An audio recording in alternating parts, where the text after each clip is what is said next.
Hello, everybody, and welcome to the Magical Learning Podcast this week. Over December and January, we're doing an exciting special edition podcast to celebrate Danette's first book, The Adaptable Leader. If you're on Spotify, you can see the cover of it right now. I'm holding it up. We are doing a special podcast where Danette's talking to people who have been adaptable leaders in various different spaces. There's some people you'll remember from the Magical Learning Podcast, and there'll be some new faces as well, and some old friends. This is a really great podcast, and it was recorded before the book was actually finalized, so there's bits of the podcast in the book, but we highly recommend you go check out that book as well. We'll be back with regular Magical Learning podcasts in mid-January, but until then, this is an amazing little bonus podcast project we've set up for you. So as always, enjoy and have a magical week.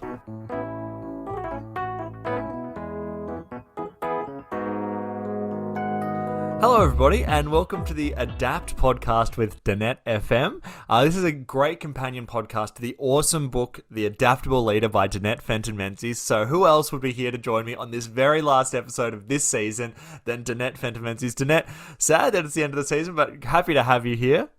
What a great season. I have learnt so much during this podcast. You'll see in the book too that I've taken snippets out of the podcast to be able to share with readers. And this last one with Yash, amazing. Great end to the series. To the season, not the series, the season. So great end to the season. Yes, beautiful. Now, this conversation, it's another, our first episode with Callum and this one at the end, both had the longest titles because I found it the hardest to condense. There's kind of a couple of different conversations. So this one is a sort of two different conversations, but they're both really about adapting into the future. One is about using AI and the other one is about using your own values to guide your business and life, which I think Yash really displays in a really beautiful way. Did you have any, before we get into the conversation, any thoughts on either of those two topics or just the conversation with Yash? Yeah. So Yash is an extraordinary individual. I've known Yash for a long time. Yash used to live across the road from us. He's run a business and sold a business out of the UK that was a global business. Came back to Australia, he retired, and he'll share this in the thing, played golf in a bit and then got bored. Did coaching and is a high-performance coach and absolutely walks his talk. And now also is a founder of a venture capitalist firm that focuses specifically in the AI space, because Yash can see the opportunities there, and he's really good at, based on his business experience, which was in IT, really supporting those founders to create amazing organizations, amazing businesses. And what I love is he is totally values driven. So it's just such a great conversation. Hope the listeners really enjoyed this conversation. Yes, well, I think Yash really explains a couple of things of how this is all made him more adaptable, being, using values and sort of investing in some really interesting AI that he talks about. So I think without further ado, let's throw to the conversation. Our last conversation with you and someone for this season. So listeners, enjoy. So just for listeners that may not know you, Yash, I'd love for you to share just a little bit about your life journey before we get into adaptable leadership. Yeah, that's no problem, Danette. And look, thanks for having me on. It's always great to have a chat. We have had many a chat over the years. So my name's Yash Varma. I've a bit of background around me. I've kind of grown up in Canberra. In fact, I was born in India. Grew up in Canberra, so I did all my primary school and high school here. And then I studied IT and business in Sydney at UTS. So in fact, we just recently had a 35-year anniversary of our course, which is IT and business. And it was a course that was, sponsored by business. And so we worked and studied, and we sort of had that combination of working and study. And so I got married pretty early on, early 20s. And then I ended up moving to London. So in London, on my honeymoon, started my first business. So I had a software business based in London and Scotland and Australia. And so I ended up spending the next 20 years commuting between Australia and the UK.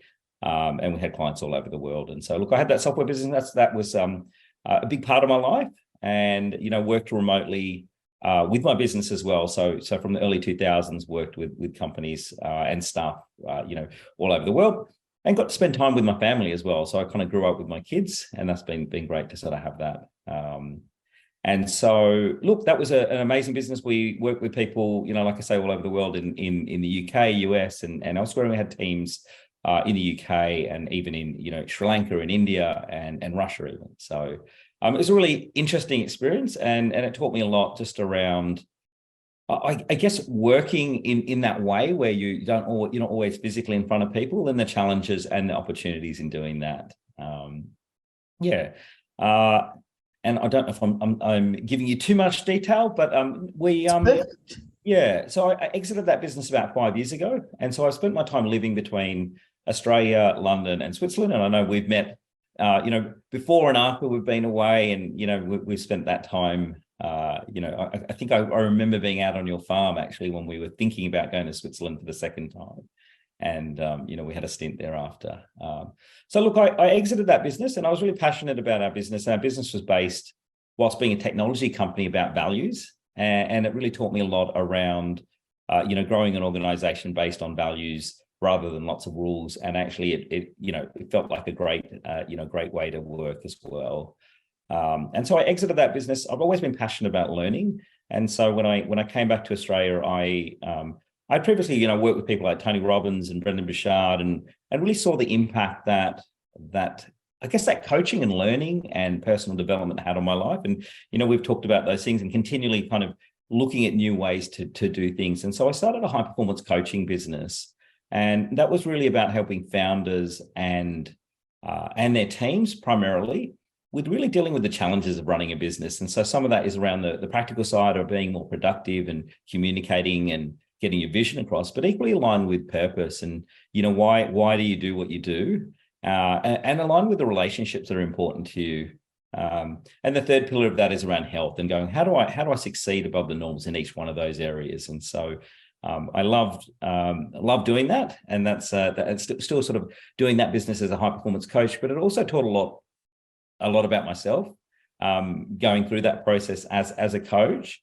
And I've been pretty passionate about investing in businesses, and so all the way along, whilst I had my business, we spent time and effort investing as an angel investor, and I saw the impact that coaching was having on the people that I was working with as founders and teams, and went, look, why am I just investing money and not really bring that side to potentially what we could do? And so last year, decided to launch a venture capital firm. And, we focus on investing in early stage AI companies. And, our focus is to bring, how do we help founders and their teams deal with the challenges of growing a business and bring that into the technology space. Great intro, and such part of the reason, just for listeners, that I asked Yash to come on, because I've been part of that journey and just watched Yash continue to grow and learn. And also because, Yash, I suppose you're going into that, you're working with people in the AI space, which is going to be a massive disruptor for pretty much everything. So, I'm also curious about some of the insights you might have as we go along around adaptability and rather than resisting what's coming, how can people actually lean into that and really get the benefits of it as well? Yeah, exactly. And look, when I talked about my first business, that was 97 when we went overseas to the UK in London. And a lot of the work I was doing then was around the internet. And the internet was relatively new in terms of what we were doing. And in fact, when I was in Australia before I went, I was working with people like Netscape and working UK and US hours from Australia in Canberra. And so we started to see we could work with teams all over the world. And then when I went to London, it opened up a whole world for us, really. And it changed our lives in terms of just being able to kind of use this new technology. And there was opportunities to really change the way we operated in so many different ways. And we've seen that play out. And if we fast forward to now, 20 plus years later, we're almost back at that point again. And, while the internet was one of those big platform shifts, we're now seeing that with AI. And so once again, you can either resist it and sort of, see that will have a big impact on your work and your life, or you can, embrace it. And so there's ways that, I think there are things that we need to do to really embrace that and learn. And that's what I'm really loving right now. Love that answer. So let's start with some of the questions, and we will definitely explore that a bit more too. So what are some of the things, obviously with your career journey, with everything going on, you've got, is it 4 kids? 3. Oh, four, Right. 3 and a puppy. 3 and a puppy. So 3 and a puppy, that's 4. Our little Bogaboodle's our 4th child. So. I knew that dog was in there. So what are some of the things you've done that help you to adapt? Yeah, great question. Look, I think for me, the number one thing was really learning, right? So for me, it's really embracing just being inquisitive. And so what I found is every time I really love learning about all different aspects. It's not just work. I really love learning about, the physical side of things. I train a lot, and I really love, as I'm getting older, learning that actually if you kind of move a particular way and you have these habits, it has a really, you don't necessarily have to get, your performance doesn't always have to go down dramatically. And so we're learning a lot about longevity, and that's through being learning. But one of the big things for me actually has been recently as well, has been really understanding, how I want to live my life and what I do. And so I live my life by 3 words, and that's love, joy, and contribute. And so for me, that's really helped me nowadays to really go as being a bit of a guide to go, what do I want to do? And what are the kind of people I want to be around? What are the businesses we want to invest in? And can we have impact with what we're doing? And so I've realized that wanting to do those things helps me to also adapt to changing circumstances. But I think the learning's a big part. And then there's another part that I think is being comfortable with being uncomfortable. And so I really embrace that sort of thought process. I get up and I exercise really early. I'm part of a sort of various cults in terms of, CrossFit and a lot of other things, but it is about moving, and it is about being an adult and putting yourself in a vulnerable position. And I think the older we get, the less we put ourselves in a position of failure or a position of doing something that's really hard. And I think what I sort of learned is the more I do that, the more I do it. And so that comfortable with being uncomfortable has been a really a big thing for me to help to adapt, because there is always change. And I think the more you just sort of get in there and do these things. So it's not just work. It is about meeting new people. It is about getting out there. We do a lot of talking, a lot of I just really love that. And I keep learning and meeting great people. And probably that'll be the other part of adapting, is surrounding yourself with people that have that mindset, that want to learn, that want to support. And I think it's not just, I think for me, just being amongst people that try things is really exciting. And, it doesn't always work, but being part of that and being, being amongst, friends and colleagues that really go and support you in that is really important. Love that answer. And I love your 3 guiding principles too, because unless you know what's really important to you, it's really easy to get distracted and focusing on the wrong things. So yeah. How did you come up with those 3? So I do that as part of, what I do with my coaching program. And so it's really around how, look, I kind of work in reverse, really. It's a little bit like if it was my funeral and people were talking about me, in reality, it's like, what do I want to stand for? How, and so for me, that's been really powerful. The other thing is so one thing I do with my coaching clients is I often have those 3 words. In fact, I have for a number of years, have those 3 words on my, apologies, my Alexa has just gone off. Look, I have those 3 words on my phone, and it comes up in this alarm at 9 a.m. and it comes out in the evening. And so it just reminds me, because I'm not always, what I'm reminded, and Sabrina, my wife, often reminds me when I'm not being like that. She goes, "Are you being love, joy?" And it sort of brings you back to going, am I behaving the way that I really want to? So for me, it's a very simple way to really bring myself back to what's important. And if you can sometimes step back and have a real thought process around what's important to you, you then, when it gets hard, you can come back to that. And I think the key point is, I'm not saying that you always behave that way, but I think it is important to realign yourself back to the way you want to be. Love that. And thank you for sharing that process, and also just the alarm thing. So for some of the listeners, they may not have thought about what's really important to them, but also, what's a tactical thing you can do to remind yourself, and having an alarm that goes off and just checking in, where am I at? It's a great idea. Yeah, and look, I think it's also, there's a bit of accountability with this. And I get teased for it sometimes, but what I do find is my kids see it, my wife sees it. For example, so we're a venture capital firm. This is in our investor memorandum. It says this is part of. So I think when you're having a different discussion when you're talking about those values, what's important to you. And what I find is, people come towards you, the people that aligns with you and that come towards you and see that as a differentiator for really understanding yourself. And I think that to me, it's just been super powerful. Yeah, and I can completely understand why. I love your words too, because it embodies you, which is beautiful. Yeah, so and everyone else, that's what I find with coaching clients as well. Everyone has their 3 words. I think it's going through a process of discovery of what resonates with you and what gives you that feeling. And I think when you do, and then it's equally, looking. So we do some things actually around, a clarity around that and going, how do I know if I'm behaving that way? And so it's equally, you're behaving that way when certain things are happening. And so I think it's just being conscious of all of that.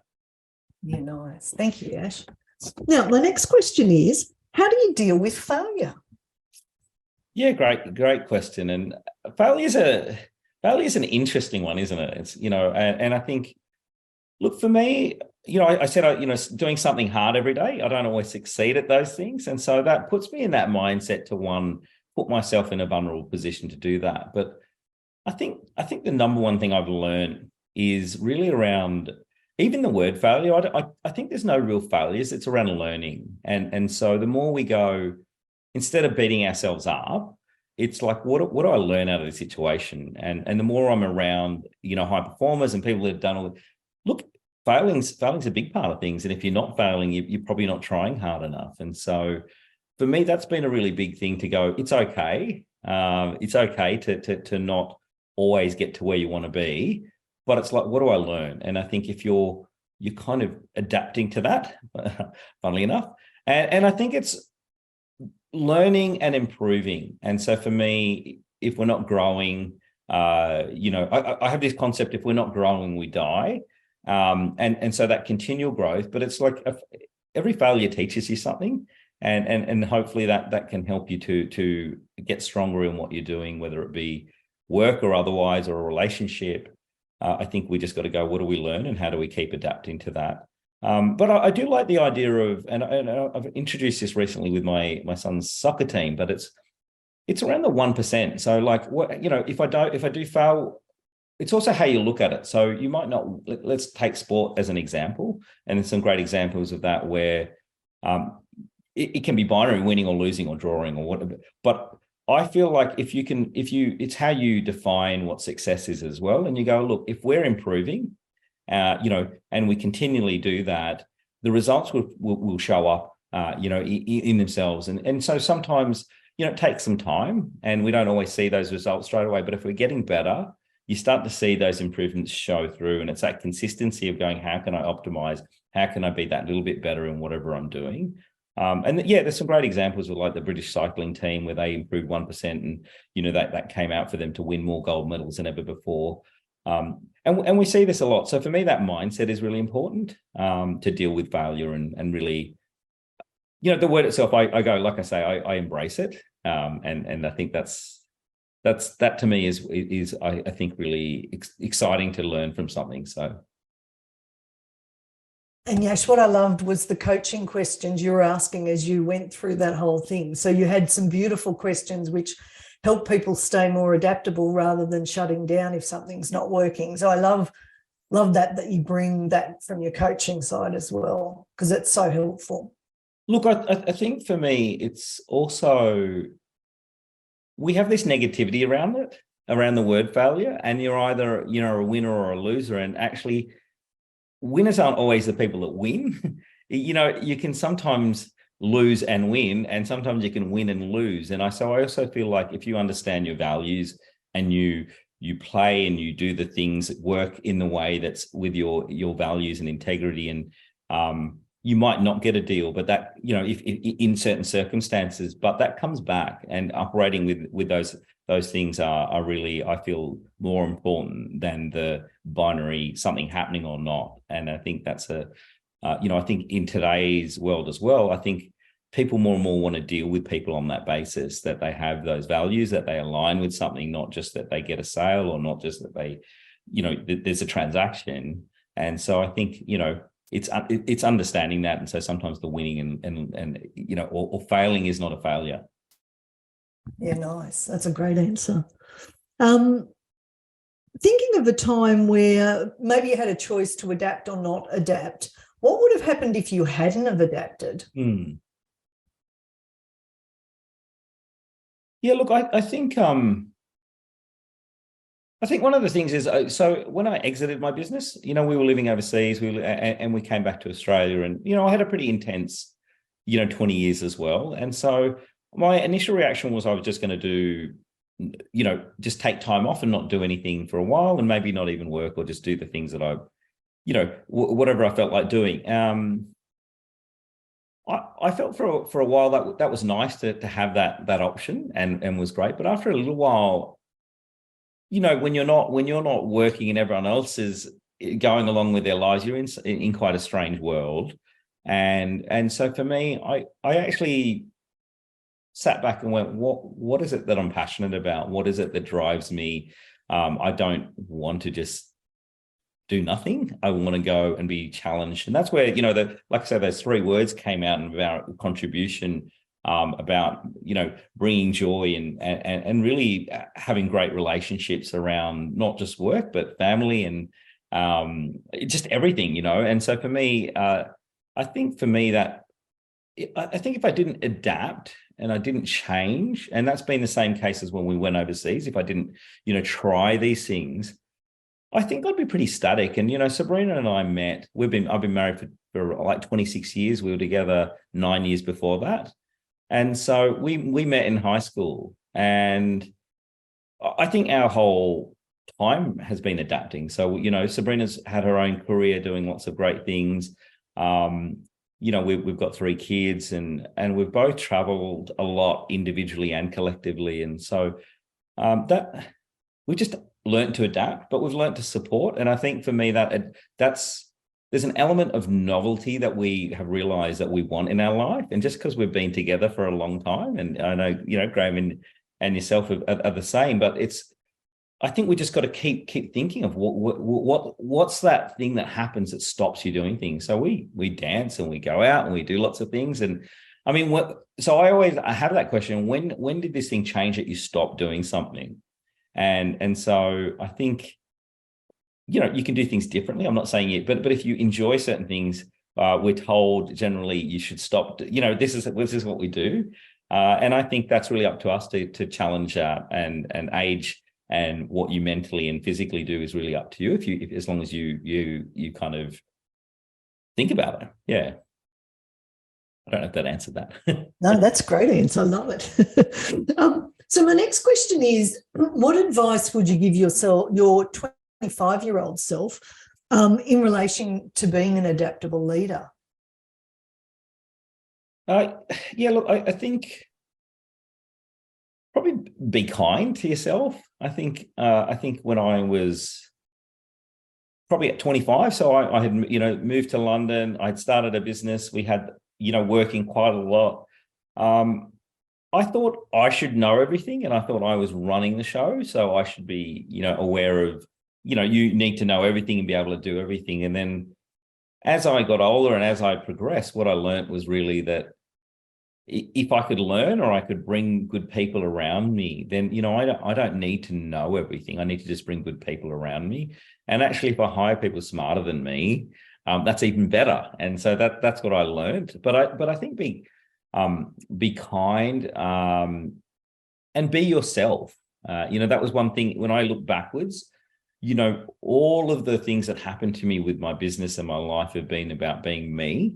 And so I think at first I thought I had to be a particular way, you know, that conformed with just the way everyone does things. And what I realized is once you own your own, the way you are, people accept you and actually trust you as being yourself.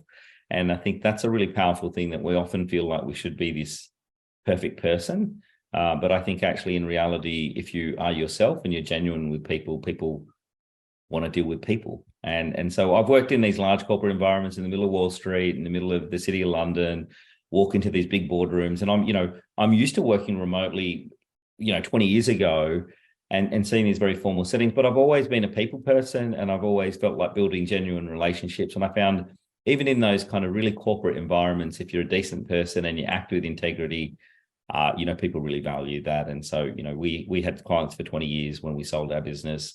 And I feel that, that was a big part of what we did, was around those relationships and doing the right things. So, yeah. And maybe just the last thing is there's no rush. I think no matter what your age is, there's opportunities. And I think I met a lot of people and they feel like they should be further ahead than where they are. And, the way we're living longer. And I also feel like I don't want to retire now. That's what I've realized. I don't want to retire. I just want to do things with people that I want to. I want to be challenged. And so I also go, we have plenty of time, and particularly when you're doing things that you like doing, we don't need to be at a particular place, no matter what your age. And we see lots of people who started working, starting businesses, starting whatever new careers at, 40, 50, 60. Colonel Sanders, I don't know how old Colonel Sanders was, but he was pretty old when he started his, and we're seeing that time and time again. And so I think, conversely, you can be very young and start something as well, right? So there's no limits. It's what you how you learn and what you want to do with that. So that's another big part, is just enjoy that journey. And it's a cliche, but I realize that more and more now. And as a venture capital firm, we want to enjoy that journey with the companies. We don't just fund, but we support them. We go, how do we succeed all together? And so for me, that's a big part of it. It's not just the end goal, it's how do we get to that point? I love that bit about collaborating with people as well, that whole working those relationships as we all get better, rather than it's one of us has to win, one of us has to lose. So I love that intentionality as well. Yeah, and I think that's why I say, if you work backwards from what something you view as success, it's not actually the end goal. It's bringing everyone along with you. And I think it's a bit of a hollow success if you get to the end and you don't have your health, everyone hates you, but you might have lots of money. I think that's not really success. And so for me, it's really being conscious of all of these parts of our lives and work and our personal lives as well. And so for me, that's why it's really important to have that sort of thought process, not just about one dimension. And I think when you do that, you can succeed on those sort of multi levels. And I see you with all the kids doing things. It's really exciting seeing that happen. But equally, when your clients and like I say, I feel like it's really exciting. It's really invigorating. And when you say that, it's a really nice way to sort of see other people succeed as well. Nice. That's a gorgeous answer. So any other bits of advice you'd like to share or insights for the listeners? Look, I think that the thing I'm passionate about is technology and using technology to improve our lives. And so I think the one thing I would say is, we are at a unique point again in the technology cycle. And so we have these exponential technologies. And so that is sort of a little bit scary as much as an opportunity. And so what we're seeing is really AI is augmenting or changing the way we work in almost every aspect. And I'm sure a lot of your listeners will be using some of the tools, but we're at a very, very still early stage. And so we're seeing this in almost every area as well. So it's not just, using ChatGPT or anything like that. We're seeing this in medicine. We're seeing this in education. We're going to see this in government. I'm seeing that a lot of discussion around those things. But the thing is, how do we deal with this change? And so, to our point, or, we've already discussed around learning, I think we need to think exponentially. And I think there's a really great sort of thing going on here where with a small number of people, you can do, you can create some amazing solutions. You can create amazing businesses. And so we see the opportunity of being able to develop, billion-dollar companies with less than 10 people. And, these technologies are exponential and highly scalable. And so I think this is what's exciting. I think if we combine this as well with things like other technologies around genomics or around solar or around just robotics, there's just going to be new ways in the way we live. So I think it's going to be even more important for us to really think about what's important to us as individuals and as humans, and around the kind of relationships we want to have. And so I think it's really around discovering, what floats your boat, and then go towards that. So we talk about learning, but I think it's really around experimentation, trying things, being not afraid to fail. So it's a lot of what we've talked about, but I think in today's context, these are exciting times. And like I say, I've seen this before. When the internet came about, this had a big step change, and it gave new opportunities for people. So I think for a lot of people, what I'm seeing is a lot of founders who may be actually older, a little bit older, because you picture the founder of a startup as being a sort of 18-year-old or 19-year-old, and we do see that.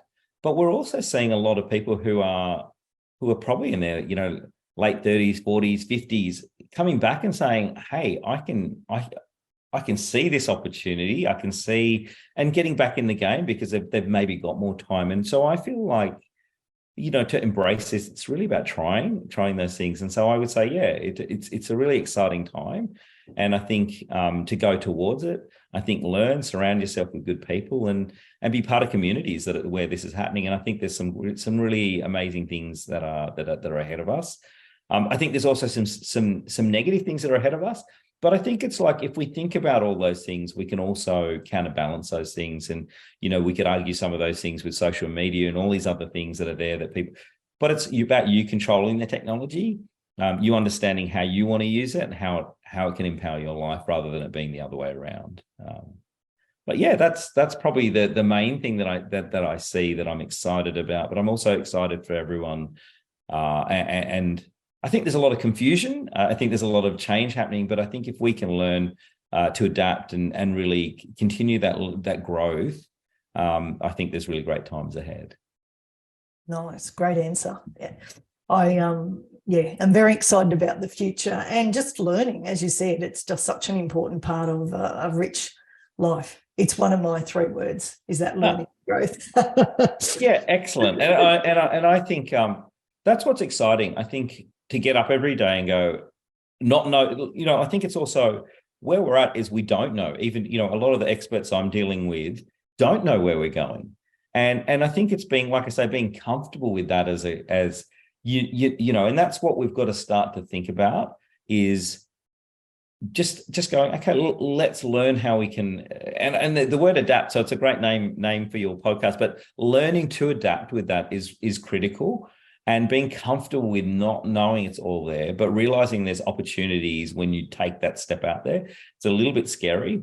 And, that's why I say being comfortable with uncomfortable. It's a little bit, I think that scariness is what I like as well. So one of the things that I've learned as well is the butterfly effect, right? So when we're kids, we kind of do these things where we jump off things and you get the butterflies.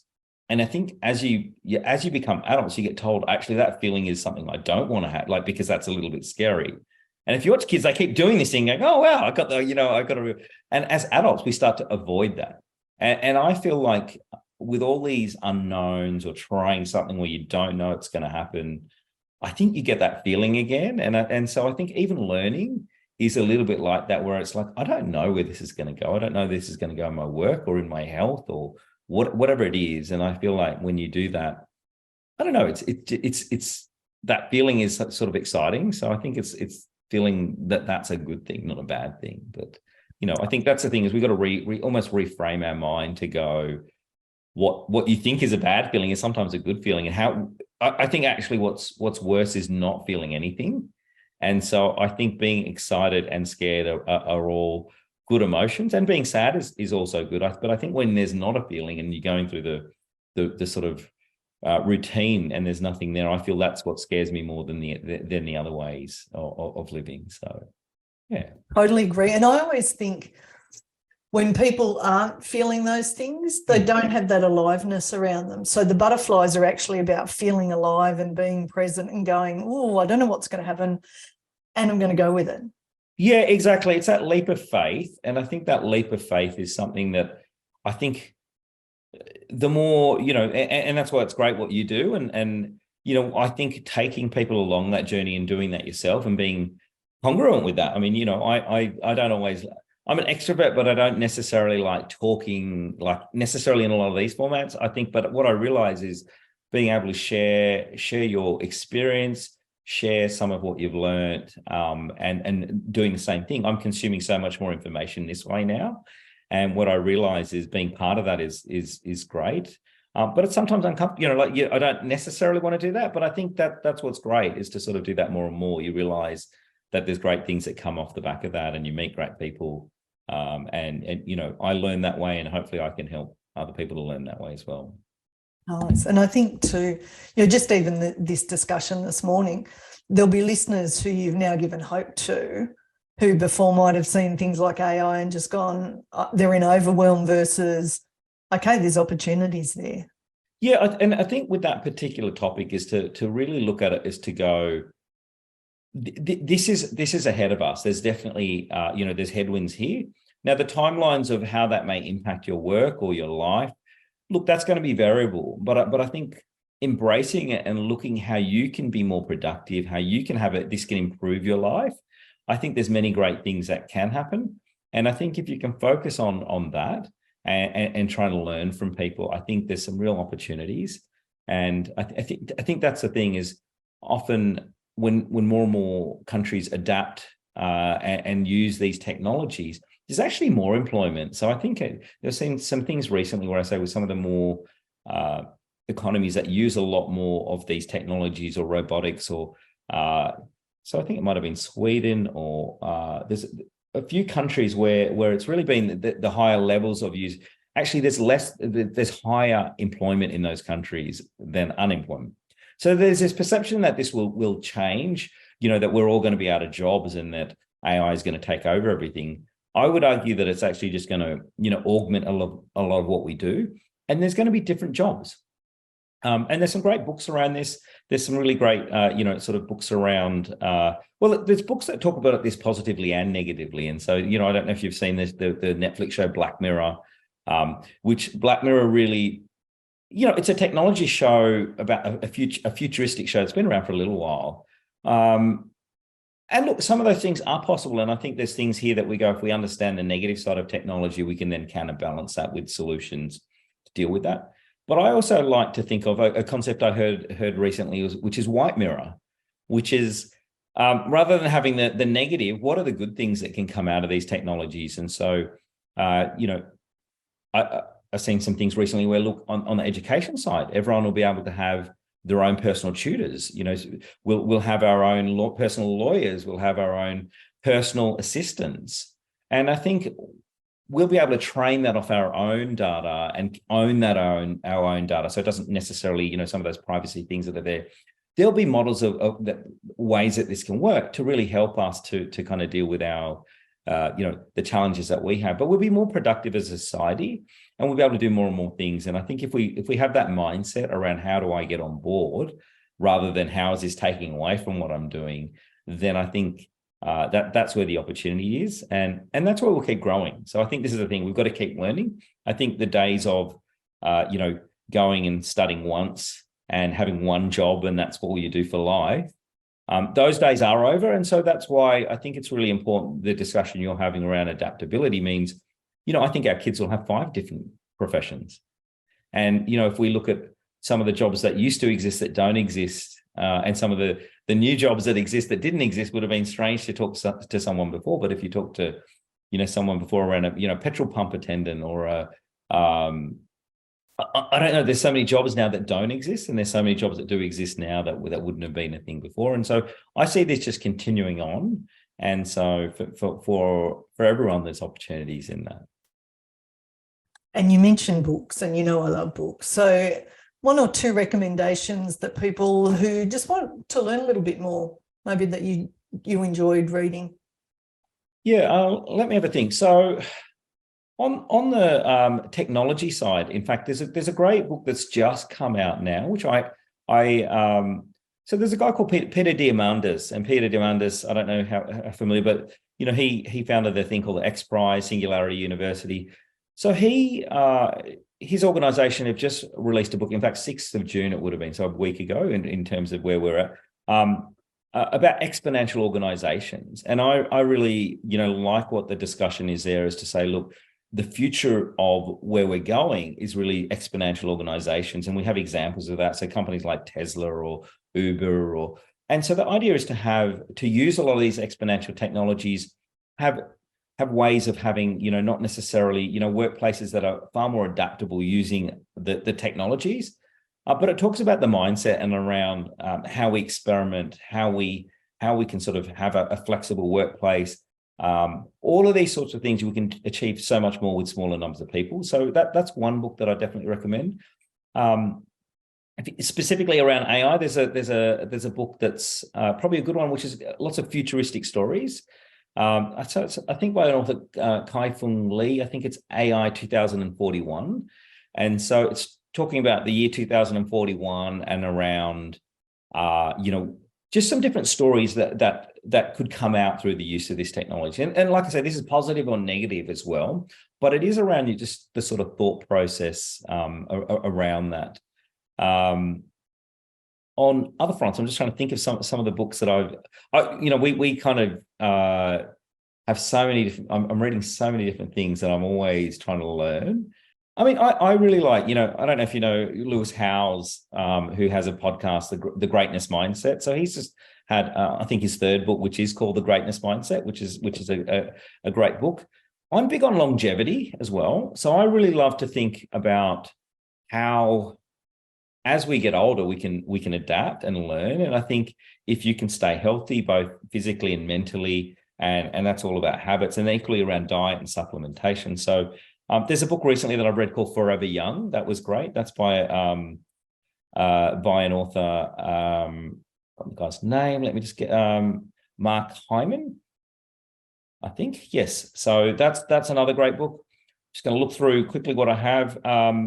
Another one is The Rise of Superman. That's one that's been around for a little while. I don't know if you read that. That's really around high performance, and it talks a lot about really the mindset, and actually talks a lot about people that do extreme sports and go, how do they get into the right state of mind? Because when we're talking about jumping out with one of those wingsuits or off it's a life or death thing, and saying, well, what do these people do to get themselves into a state of flow? And so I really love that.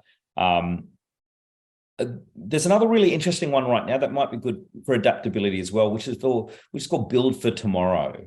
And this is really about discussing how technology has changed over time, and how what we're seeing right now is very it's happened before, and people have had, so it might have been, so that's by a guy called Jason Pfeiffer, and so I think he worked with Fortune magazine. So he started, kind of built that up and talks a little bit about, but he talks about things from when, when records first came about, and how people were saying this is going to, change, our babies are going to become these machine babies because they're not going to hear their parents sing anymore. And, all these sorts of things, and sort of give some really good examples of how that's, changed over time. There's a whole heap more. I could keep going. There's another one called The Age of AI. That's another great one, but that's by Henry Kissinger, Eric Schmidt from Google. That's another great one. On the coaching side, there's one thing from a technology point of view that I found quite interesting as well. It's a book called The $1 Trillion Coach. And I don't know if you've read that book yet. I haven't read that one yet, but I will. So one thing that I didn't realize was that Google, Apple, and Microsoft were all being coached. The founders were all being coached by one particular coach at the same time. And so we always think of these companies as, that the founders were just great founders, and they had things around them. But this whole concept around coaching and not necessarily around technology is something that's at the center of all of those companies. And most people don't always realize that. So $1 Trillion Coach is great. The Everyday Hero Manifesto, I know you would probably know the Robin Sharma one there. I told you about AI 2041. Competing in the Age of AI is another one. That's by a guy called Marco Lanzetti and Karim Lakhani. That's a really interesting book. So I think there's a lot of really interesting things that are happening in this space. I think there's a lot to change. And I think the whole thing here is really just about understanding that this change. It could go lots of different ways, but I think just embracing it and seeing that there's new sort of ways that we could go and understanding where you want to play. And so I'm seeing, some people that want to, are talking about AI and ethical AI and going, well, look, I want this to work. There are things here that, how we train data and if there's bias in that. And so people that there's going to be industries around this. There's going to be industries around explaining how these models work, explaining what's happening. So I think this is one of the things that's happening. In fact, we have a video coming out shortly around this exact topic around regulation and around, how we have this technology that's going to be so powerful, but we need to be able to explain it. And we need to probably have it regulated in particular ways like we do nuclear energy and so I think there's going to be all these new, industries. Actually, one last book I would just say is an author that I really like as well. So a guy by the name of Azim Azhar, and he's written a book called Exponential.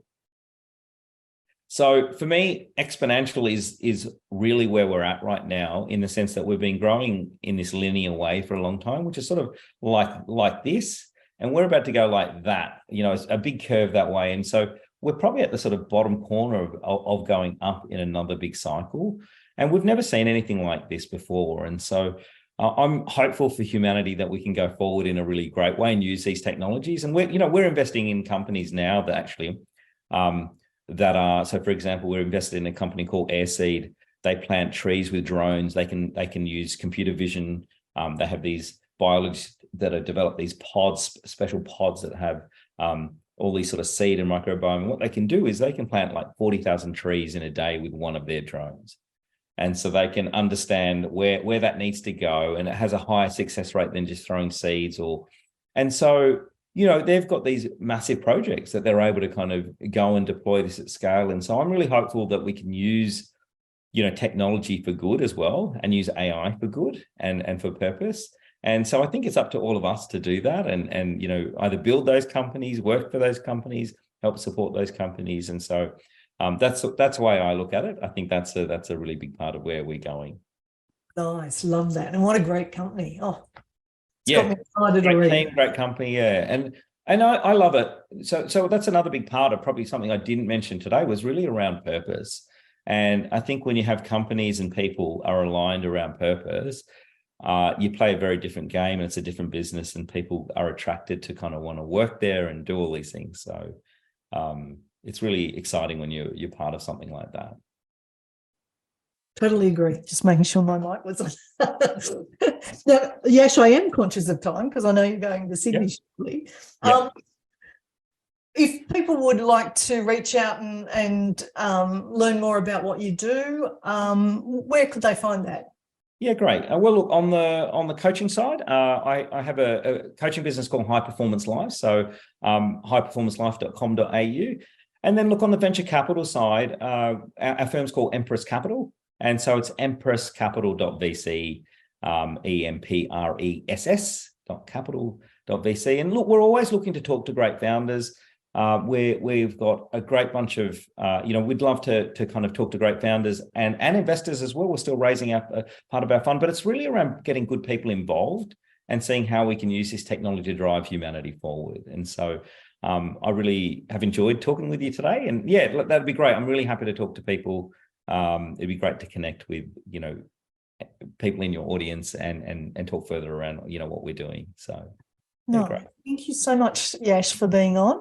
Really, really enjoyed our conversation.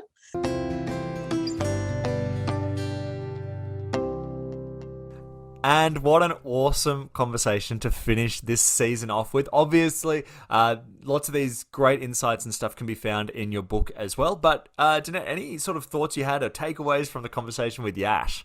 Yeah, so Yash continues to be someone that I admire, love hanging out when I get a chance. He and his wife have been married since they were quite young, and so they've adapted throughout their marriage to both of them having great, amazing careers. And I love his point about values and how it's not always perfect on those values, but it's a great reset to come back and go, how am I going against what I've said is really important for me? And one thing, if you're not sure about what your values could be or what they are, we do have a value sheet that is free, downloadable on the Danette FM website that can help you sort of explore what those values for you are. So what is really important for you? So I encourage you to download that if you're not sure. Yeah, absolutely. So the link is in the podcast description. Go click on that one. I also just wanted to say one takeaway I liked was that Yash had a butterfly effect, and it was different than the usual one where one minor action creates big actions later on. This was just, if you're not feeling butterflies, you may not be, in your stomach when you're doing stuff very regularly. Maybe it's time to start feeling that. It's not necessarily a negative thing. So I loved that from Yash. Yep. Anyway, let's jump into a final listener question of the season, Danette. And this one is from Rinkesh. And Rinkesh asks, how do I decide what values I want to have when starting a business, especially because I also need to make money and sort of take what I can get? So that's, obviously a common problem. You've started a business, Danette, so tell us about how you've done this. Yeah.